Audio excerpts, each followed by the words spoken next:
Hi there, this is Brian Barnett with The Last Symptom. When I started The Last Symptom, I never in a million years imagined it would grow as it has. In these early shows especially, audio quality was often iffy, and there were references to services or online groups that are outdated and no longer in use. Great improvements have been made. Where should you go for all of the most up-to-date resources that I offer? TheLastSymptom.com is my permanent website full of free resources where everything is always up to date and that I encourage you to refer back to often. There are also a few modest paid resources at TheLastSymptom.com. These support my efforts and have allowed The Last Symptom to exist for as long as it has. These include one-on-one phone conversations with me, one-on-one Zoom video calls with me, and perhaps most importantly, the Last Symptom Fundamentals course, which is a 2-week, intensive, pre-recorded online video course that is far superior to things like DBT. The Last Symptom has a flourishing YouTube and Rumble channel where I publish regular orange slices, which are condensed video insights of 5 or 10 minutes in length. If you're just now discovering The Last Symptom, welcome. I hope you will find every insight and resource you need here for authentic and permanent recovery from emotional disorders such as borderline personality disorder. Now on to the show. Brian Barnett is just a regular guy. He's not a doctor. He has no legal license in any field of mental health nor emotional health. Brian Barnett merely shares the insights he has gained from his personal experiences for anybody who may choose to use such information as they individually and personally choose, while accepting full responsibility for their own individual thoughts, feelings, and behaviors. Brian Barnett assumes no responsibility whatsoever for anybody's individual choice to expose himself or herself to any information that Brian Barnett shares. And by listening to this program, you are acknowledging that you, and only you, are responsible for your own thoughts, feelings, and behavior. Happy Thursday, everybody. This is Brian Barnett. Not having a good day. This is the second time I've had to record this. First time, recorded it all the way through, and guess what? My microphone wasn't plugged in, so that's the first strike against me. The second strike against me is I've got a cold, and I feel kind of miserable. So I'm going to try to be pleasant here today and make this optimistic and fun. But I got a cold 2-3 days ago, and it's hanging on. I am very, very happy to have you here. I'm the creator and host, Brian Barnett. Welcome. I want to thank everybody for the feedback. Last episode, I asked for some feedback regarding the length of the show, and I got much more feedback than I expected to get. By far, I would say 99% said that they like the longer episodes, the almost hour format. So for those of you who like the shorter bits, the 20-minute episodes, I'm going to be honest with you. I'm going to go ahead and go with the longer episodes. Okay, so I'm trying to please everybody, and that's impossible. But that's I want to be open with you, and I want to be fair with you, and I want to be honest with you.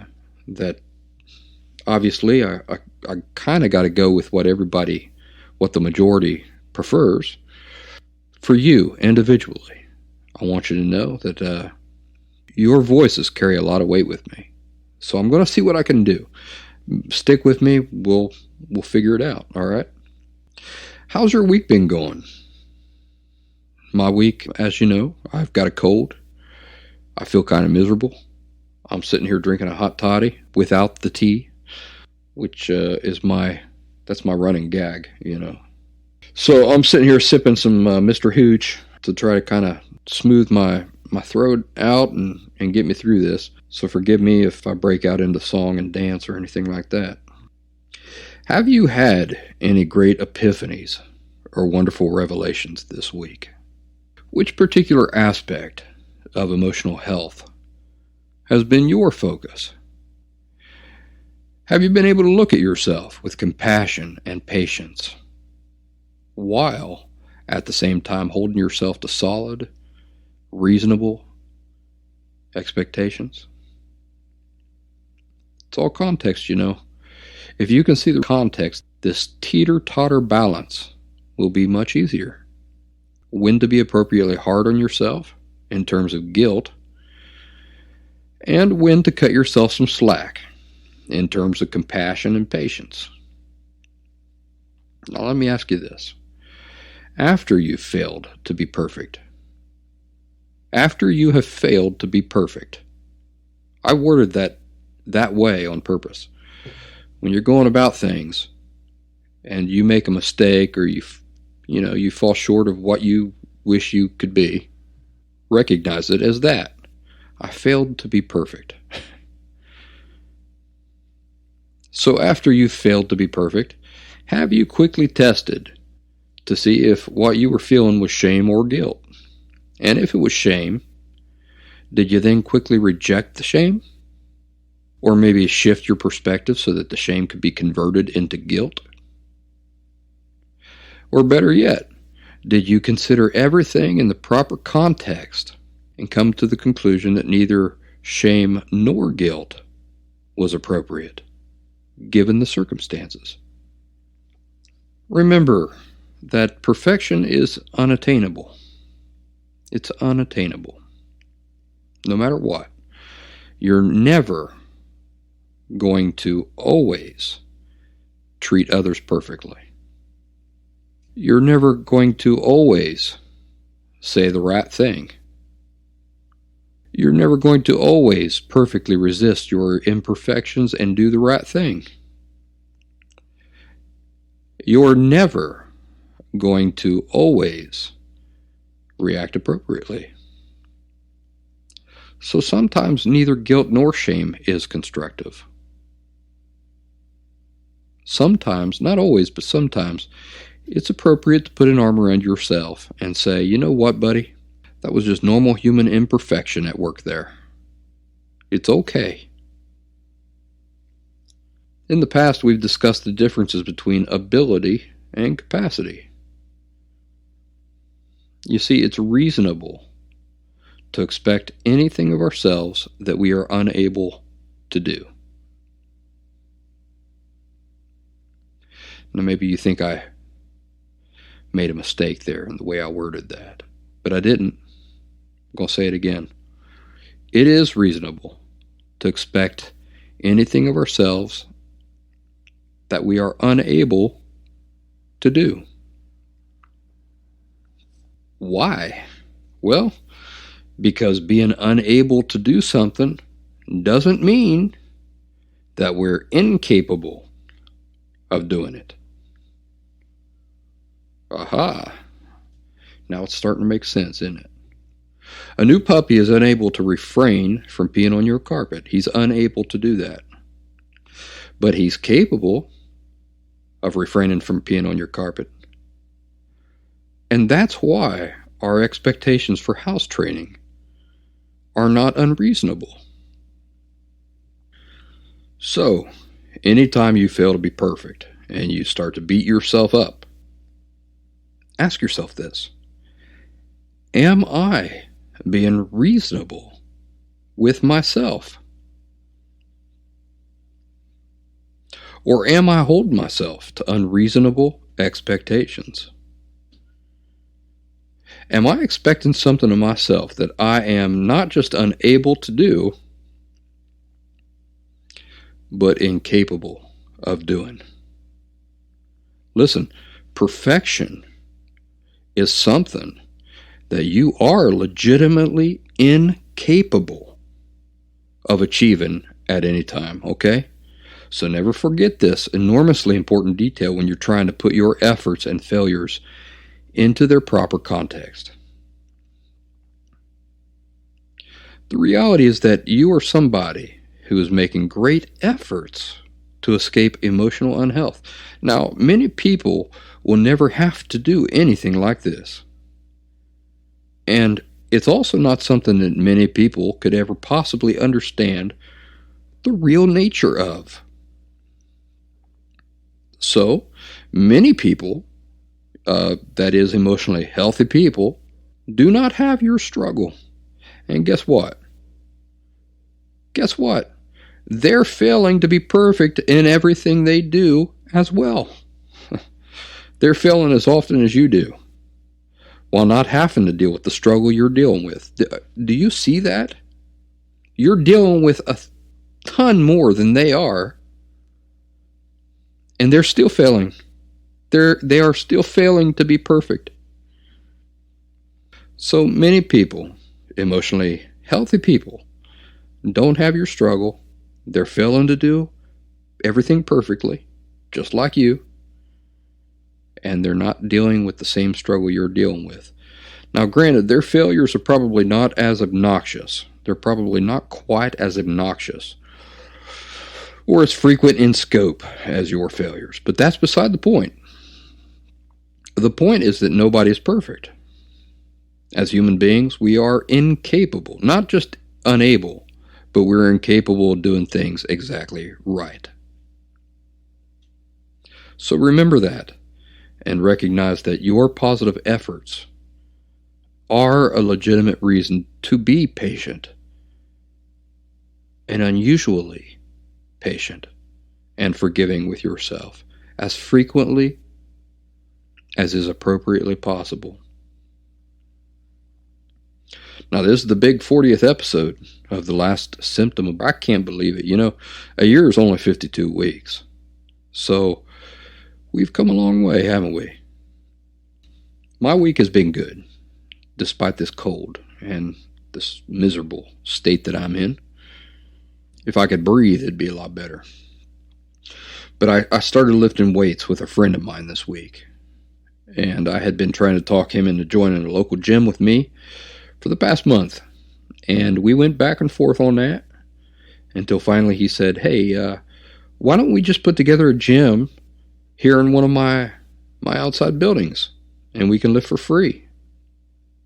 And a lot of this had to do with the fact that his wife is the type that will nag him until the end of time about what sort of women are at the gym with us, what they're wearing, if he accidentally brushed shoulders with any of them, if we made eye contact with them, and that sort of thing. She's unusually protective, but bless his heart, he generally chooses to keep her happy. And I'm not saying I agree with the extent that he goes to keep her happy. I think it's kind of, I think that he probably goes to an unhealthy extent to keep her happy, but it's his life and not mine. So the buddy I'm telling you about, he and I share the same name, Brian. And he, along with another guy named Alan, were my best friends in grade school. Grade school. Here in the U.S., it's kindergarten to about 5th grade. And so Brian and I, we met each other on the first day of school in the 4th grade. And I still remember the instant we started talking. I mean, I remember exactly what I said to him. But anyway, he and I and Alan then became best friends. We were a tight threesome until we moved on to high school. Then our class schedules and life pulled us apart. I moved to Columbus, Ohio, then Philly, then Boston. I was married twice. And we were out of touch for 20 years. 20 years. Now, every summer in my late teens and early 20s, I'd throw a big summer hoedown, a big gathering with a bunch of my friends in the woods where I grew up. We'd go back a few miles and just pick a good spot anywhere. We'd pick a different spot every year, every summer, because we had, thousands of acres to go out on in the woods. And we'd all of us be out there with our guitars and harmonicas and, of course, moonshine and beer and whatever. And it was on the night of one of these hoedowns when I last heard from Brian, my friend, before I moved off into adulthood and the big city. It was about 11 o'clock at night. I was several miles back in the woods with a bunch of friends of mine When my dad came into our group, I don't even know how he found us. He must have followed the noise or the light from our fire, but he popped out of the shadows, and he said, "Hey, Brian, you got a phone call back at the house." Well, this meant that I'd have to run back a few miles through the woods in the dark, in the middle of the night, back to the house, across these mountain ridges. But when I asked who it was, and I found out that it was my old friend Brian from grade school, there was no question. I did it. I ran back. Brian was calling to tell me that our friend Alan had killed himself. This was in 1999 or the year 2000. Alan would have only been 22 or 23 or something like that. And he had been going through a divorce, and he wasn't taking it very well, and that was that. Remember that night like it was yesterday. But back to Brian. We reconnected here in the past couple of years, and I'm telling you, he's quite a character. Personality-wise, he hasn't changed a lick. We picked right back up as if we had never gone a day apart. He's one of those special people like that. This guy made me laugh so hard on the school bus once, and I'm not making this up. You've heard of people laughing so hard that they pee their pants. Well, he made me laugh so hard on the school bus one day. I actually pooped my pants. I crapped my pants.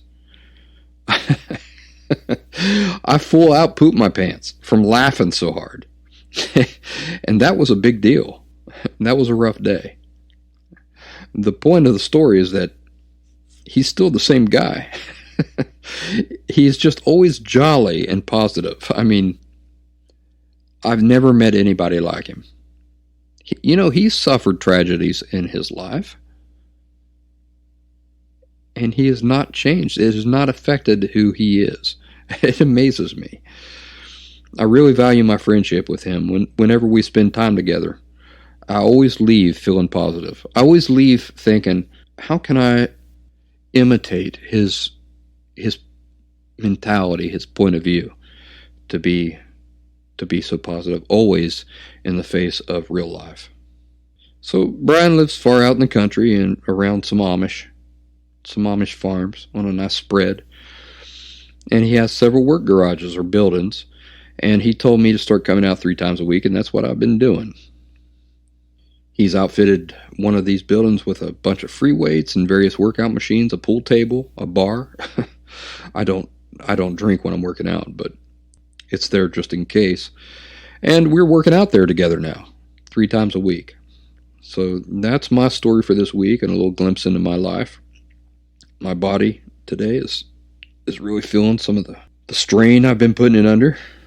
But I'm looking forward to the next few weeks when that goes away, and I can move away from the 5-pound weights and move up to the 250-pound weights. Now, here on the Last Symptom, we've talked about how BPD forms in early childhood, how the damage occurs in us when we're in a window of emotional development between birth and age 5 or 6 is what I typically say. Have you ever wondered what is happening in the years following this damage? Well, that's what we're going to talk about today.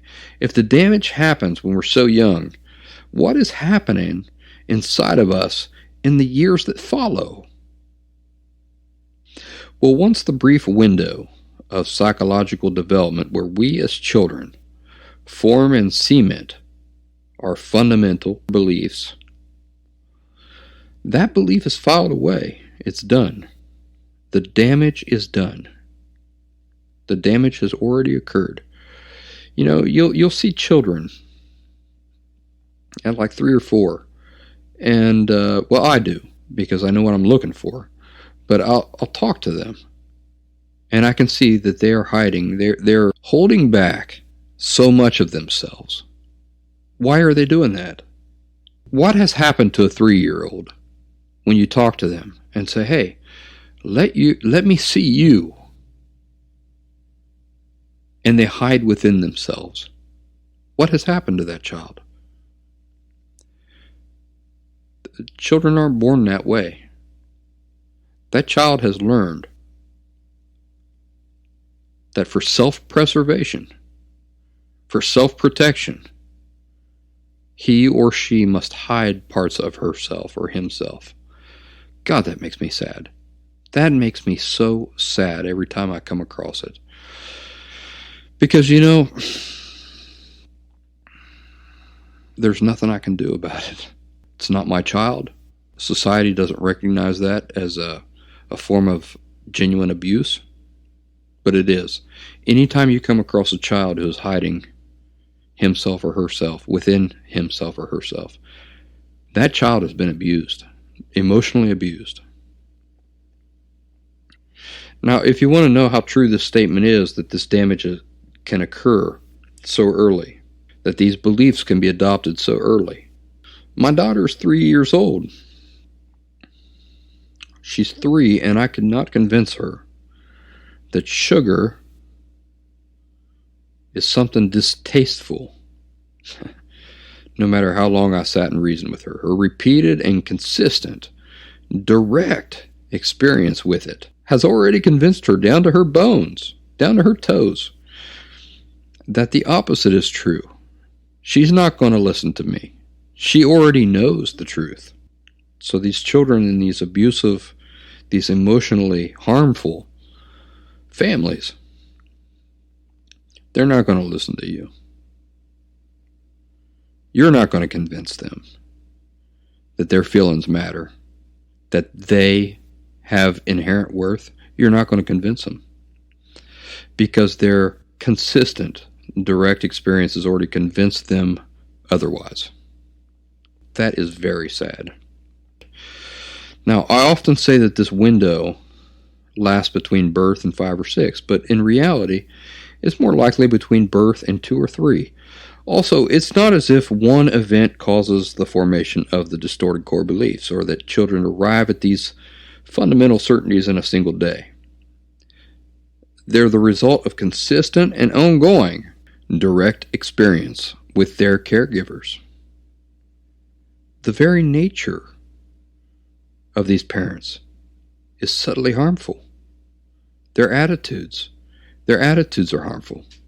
The distorted, unhealthy perspectives they use to operate within life permeate the entire family, and often even extended family. So they go and they spend, a day with grandpa.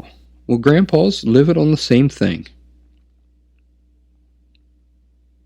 They go and they spend a day with Aunt Tommy and Aunt Tina. Well, Aunt Tommy and Aunt Tina their whole perspective of life is based on the same emotional foundation. Cousins, same thing. They're running around with the same exact perspectives. God, it's painful. It's very painful, because when a person wants to escape from this, a lot of times it means rejecting their entire families, which is sad and necessary. Nothing else except emotional health matters. And what is emotional health? It's escaping a certain way of looking at the world. It's escaping a particular way of looking at the world. If that means cutting out your entire family, do it.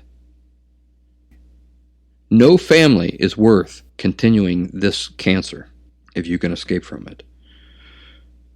So once the damage has been done to children, what happens between, let's say, 3 years old and death? If emotional disorder is never rooted out and fixed. Well, the damage, this cancerous seed which has been planted within the child, it gets repeatedly and forever reinforced. That's what happens. From 4 on to age 99, this cancerous seed, the damage, which has already been planted within the child 96 years before, gets repeatedly and forever reinforced, even when it's not truly being reinforced. Now, let me explain what I mean by that. As you know, if you've been following me for any length of time, one of the primary distorted core beliefs that people with borderline personality disorder live with is, I myself am inherently irrelevant and shameful, devoid of worth. So, you're 17 now, and I'm going to give this to you from the perspective of a boy, because that's what I'm more intimately familiar with. You're 17 now, and you ask a girl for a date, and she says no. We're going to take a look now at how the emotionally healthy person responds to this, as opposed to the emotionally unhealthy person, all right? So you're 17 now, you ask a girl for a date, and she says no. What happens within the emotionally healthy person? Well, he feels a brief sting. Where does the sting come from? The sting comes from the fact that his dreams are not going to come true.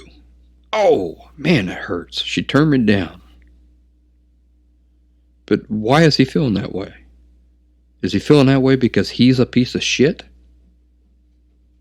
No. He's feeling that way because his dreams, he's realizing that his dreams are not going to be realized. They're not going to come true.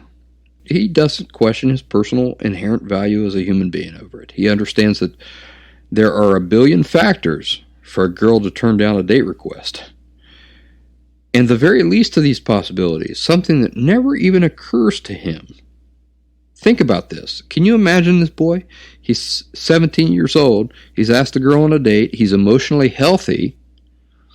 She said no. The furthest thing from his mind is, she said no because I am a piece of shit and I'm unworthy of love. This is not even a possibility that exists in his mind. Yet for a person with borderline personality disorder, the emotionally unhealthy kid, this is the first and only true explanation for why the girl said no. Do you see that? Can you make that contrast? The emotionally healthy person says, well, there's 1,000 reasons why she's saying no. Dang. Really, I'm really disappointed. And yet the person with borderline personality disorder, the only thing he thinks is, I'm a piece of shit and unworthy of love, and that's why she said no. Think about this. Even if the girl were to say outright, I don't want to date you, Tommy, because you're a piece of dung and you're unworthy of love. The emotionally healthy person, emotionally healthy Tommy, might actually laugh. He might actually laugh at the absurdity of this statement.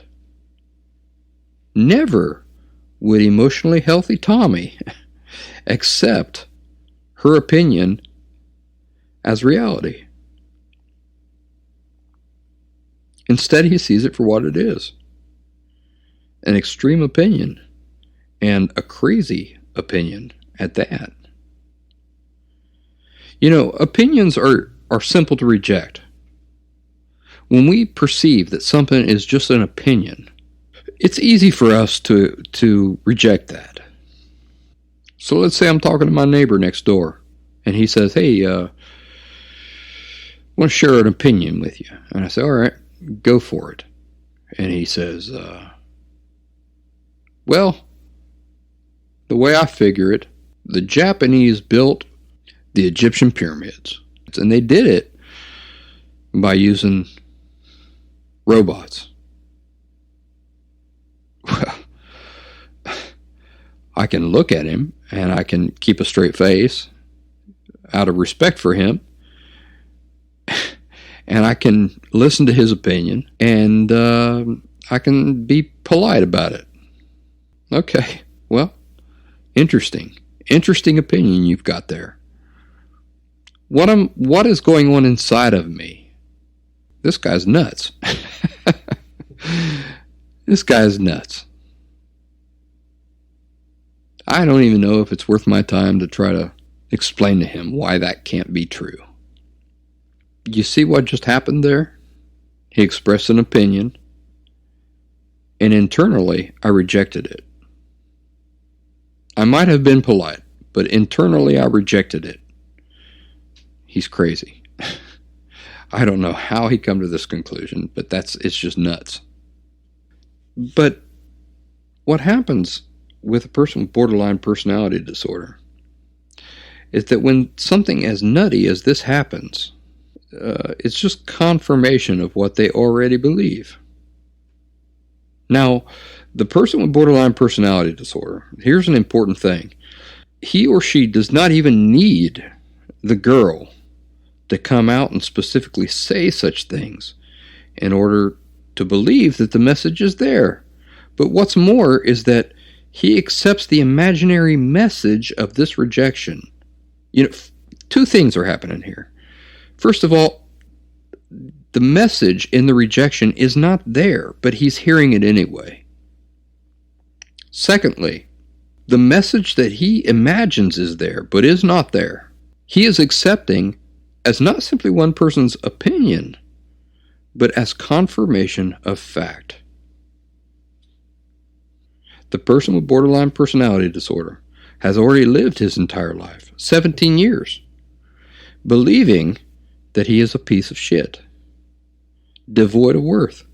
So when she says that, no, I can't go out with you, this rejection simply confirms and reinforces what he has already known for 17 years, that he's a piece of shit. He's devoid of worth. That's why she said no. Now, variations of this happen during all the years of one's life. Once the incredibly subtle, yet destructive seeds of borderline personality disorder have already been planted. You walk around getting your beliefs confirmed and reinforced at every turn. Every negative thing that happens confirms what you have already known all along. Well, that's to be expected because I'm devoid of worth and I'm a piece of shit. That's why that negative thing happened to me. Now, these confirmations are real confirmations during the years that one still lives at home. That is to say that the parents, your parents, genuinely were communicating that message that you were hearing. They were communicating it either intentionally or unintentionally.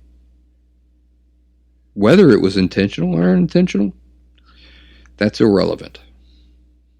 Out in the broader world, this is typically not the real message being communicated. Most girls turning down a date offer don't feel anything particularly negative about the boy that she's turning down a date offer with. I mean, she might think that he's a nerd or a dork, or maybe she thinks, well, I won't look good with him, or my friends won't like him.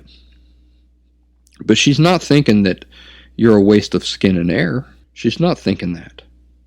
But the parents, either intentionally or unintentionally, are communicating that message. You are worthless. Your feelings are irrelevant and shameful. You are devoid of worth. They are communicating that message, either intentionally or unintentionally, and that is irrelevant. Whether it's intentional or unintentional is irrelevant. There's no excuse for them to communicate that message. But the girl turning down the date, she's not doing it because she thinks you're worthless. And most girls would be heartbroken to think that such a message was heard. You see, that's the furthest thing from her mind. Most girls would be heartbroken, actually, to know that that's what you were thinking from her rejection. Every experience that is even slightly negative gets interpreted as confirmation and reinforcement of the idea that the person with borderline personality disorder is a pile of shameful dung, devoid of inherent value. And during recovery, one gains clarity and begins to see all the millions of instances when this was happening. And this is helpful for understanding the reach that the tentacles of this disorder have had throughout all aspects of your life. And this is helpful in then eliminating the distorted core beliefs with time. So that's what happens. That's what's going on between the age of 4 and death. And all of you out there who are listening to this program, knowing gives you power. When you escape from ignorance about what has been going on inside of you, that gives you power. The way I thought I would end today's episode on the big 40th is by sharing some correspondence. I'm not going to give any names. It's going to be completely private who have corresponded with me. I'm just going to share some of their thoughts and feelings. First one goes like this. Your podcasts and articles have helped me beyond. In my effort to support a loved one, I had basically devoured every internet site and books on the subject with so much conflicted information as well as misinformation. I was in a tailspin on exactly how I could support without going down the familiar road of codependency. You really have given me some life lessons on reality. The next one goes like this. It's just so logical. Simple, really, but I had no clue.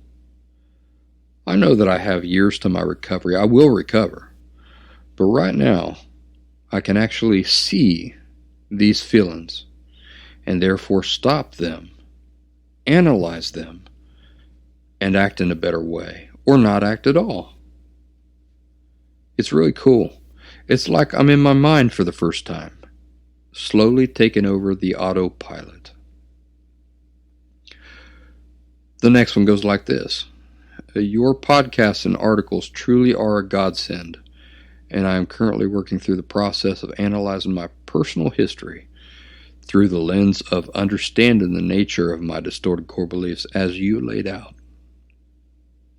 This one is near and dear to my heart. This one comes from Lebanon.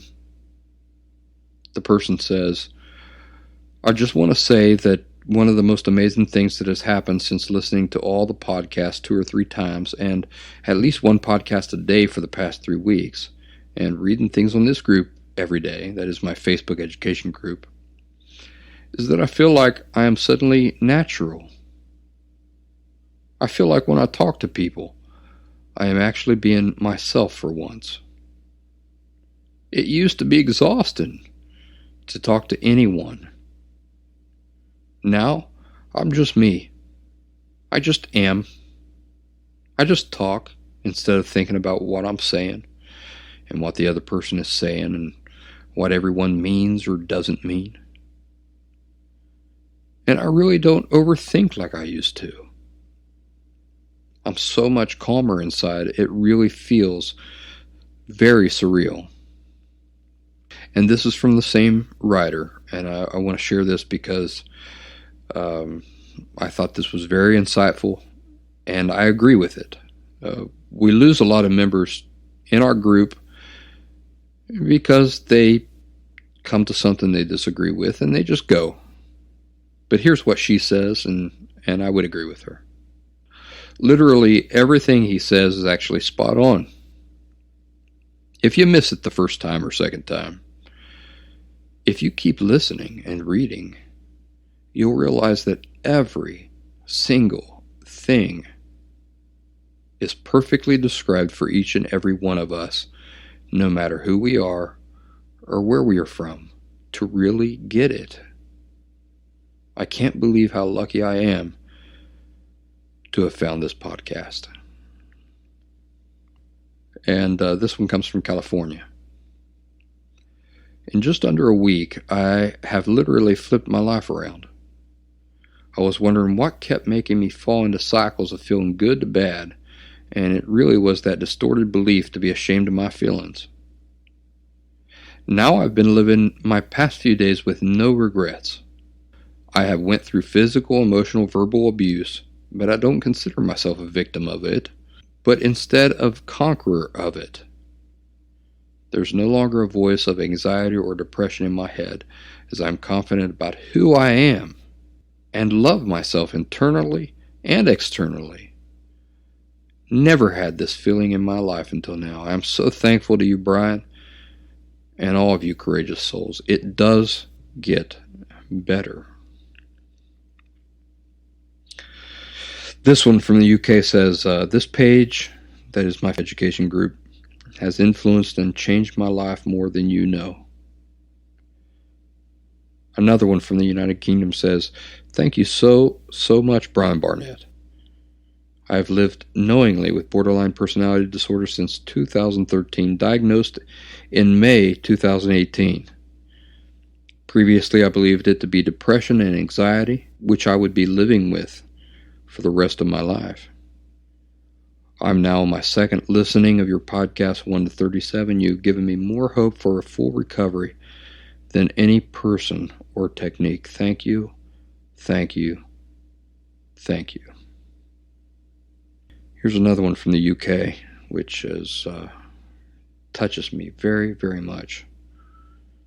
Brian, I've listened to all of your podcasts several times, but you hit the ball out of the park with this one. She's talking about the episode where I discussed shame versus guilt. She goes on to say, this is the message that was the beginning of turning things around for me. As you know, I've followed you since this other website that I used to contribute to, and it's taken a while for me to grasp this concept. Learning the difference between shame versus guilt has been invaluable for me. This truth led me to seek an understanding of my value, which has been a very personal, spiritual journey for me. I'm not the same person today I was 4 to 5 months ago. I've told you this before. You are my North Star, as I know you are for others as well. Somebody from the USA says, hello, Brian. I found your podcast in February 2019 at the point of my rock bottom. I listened to 33 episodes in 5 days. I then listened to them all again, including all the new episodes.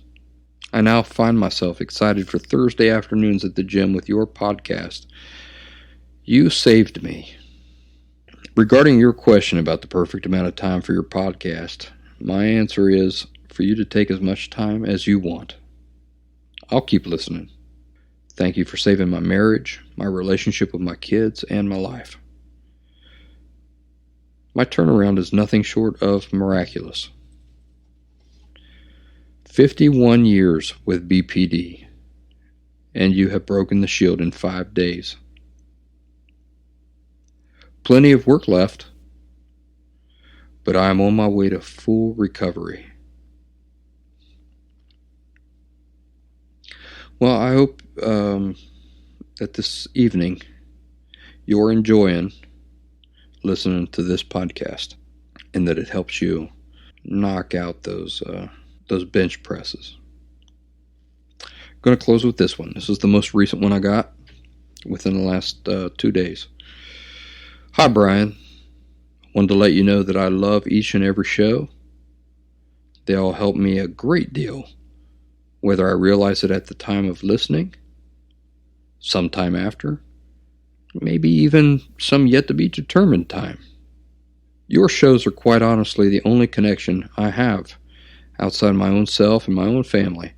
And my family consisting of only 3 minors, I'm not entirely sure they keep good company or that it's company that I should even consider company at all, especially given my overwhelming need to talk about how hard it can be, how alone it feels, how their problems are so,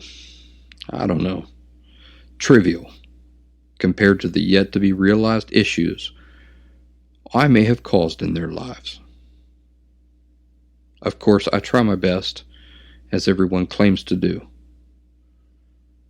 But it's so excruciatingly lonely sometimes. I look forward to your podcast every Thursday, not only for the education, but the company. the way a familiar voice reading poetry I'd long since forgotten can somehow make the loneliness linger a little less. Thank you so much for doing what you're doing. I'm so grateful. Well, in honor of that, I am going to read some poetry to close out this episode. It's called I Carry Your Heart With Me, one of the most unusually beautiful poems. I carry your heart with me. I carry it in my heart. I am never without it anywhere. I go, you go, my dear. And whatever is done, by only me is your doing, my darling. I fear no fate, for you are my fate, my sweet. I want no world, for beautiful you are my world, my true. And it's you are whatever a moon has always meant, and whatever a sun will always sing is you. Here's the deepest secret nobody knows. Here's the root of the root, and the bud of the bud, and the sky of the sky, of a tree called life which grows higher than soul can hope or mind can hide. And this is the wonder that's keeping the stars apart. I carry your heart. I carry it in my heart. I Carry Your Heart With Me by E. Cummins. Ladies and gentlemen, thank you for listening to The Last Symptom. See you next Thursday.